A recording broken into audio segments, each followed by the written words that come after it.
Now, start.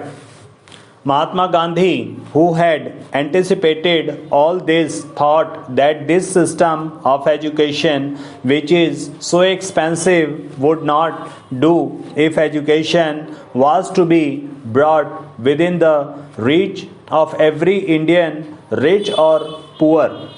He therefore thought of a new system of education which has come to be known as basic education and which Indian and foreign educational experts have declared to be highly useful.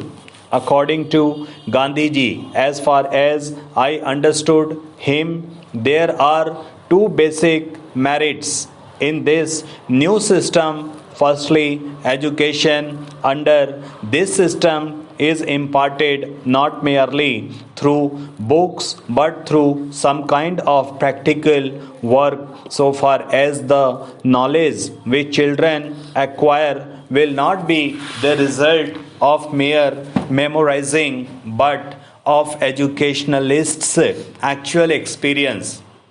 He thought, and some of the leading educationalists were at one with him, that knowledge acquired in this way created a degree of consciousness, efficiency, and a feeling of self reliance, all of which would come handy to one when starting life. Secondly, the other merit in this system, according to him, is that it brings education for all within the pale of practical possibility, because the handicraft on which children would be working would bring some return in terms of money, which would go, at least in part, to meet the expenses of their education. He was convinced that unless young scholars made this contribution towards their own education, universal education in India would never be possible.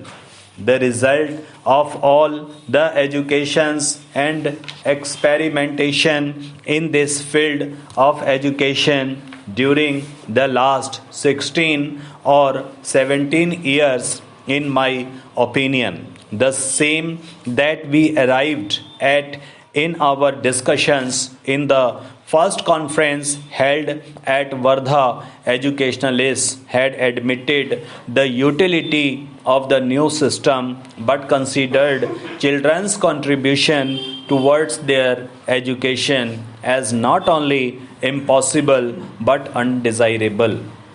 Our experience, on the other hand, has demonstrated both the utility as well as the practicability of the system. My remarks are essentially with reference to primary and secondary education. Little has been done so far to apply this system to higher education.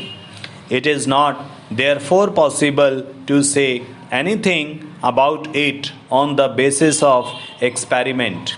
In spite of all that has been done in this field so far, it is a pity that this system has not received the encouragement which it deserved and which we could have given it after achieving independence from the British rule. As far as I can say, the reason is that although the utility of the new system has been proved, our faith in the old system of education remains unshaken. That is also why most of those who are engaged in the work of education also have not been much thought to the new system. All that we can say is that even today the new system has not gone beyond the experimental stage. Our government has not decided to popularize it as a part of its constructive program, let alone doing anything practical for it. I know that in the various conferences we have had so far, resolutions have been adopted in favor of it, and government agreed that the new system should be adopted, but actually it has not been done. Consequently, educational institutions of the old type are daily increasing, and whatever budgetary provision government makes under the head education is spent mainly on keeping the old system of education intact. Naturally, the new system has received little encouragement. My own view is that unless fundamental changes are made in the current system, the sad state of affairs that we see today will become sadder. The feeling of discontent among the educated and their utter dissatisfaction with life will continue to grow. I would therefore urge that all those concerned with the education of children, our educationalists, universities, and the governing bodies of colleges and schools, education ministers, etc., should not give not only theoretical consideration to this problem but do something practical to change the present system of education. Unless this is done, the problem would become more and more complicated. I am very happy that Tamil and Talimi Sangh has been carrying on its work underrated by difficulties. I cannot say that its activities have influenced educational trends in this country to any considerable extent, but I must admit that whatever is being done by it is of great value of the country. Its usefulness would be realized when sooner or later, compelled by circumstances, we shall have to introduce fundamental changes in the system obtaining today.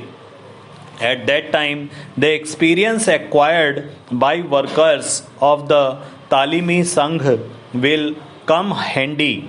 As I said earlier, our experiment in the sphere of primary and secondary education has been successful, and we can confidently recommend the new system of our countrymen at these two stages.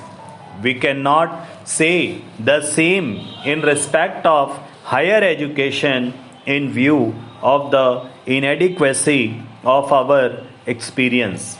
Therefore, I attach great importance to your work.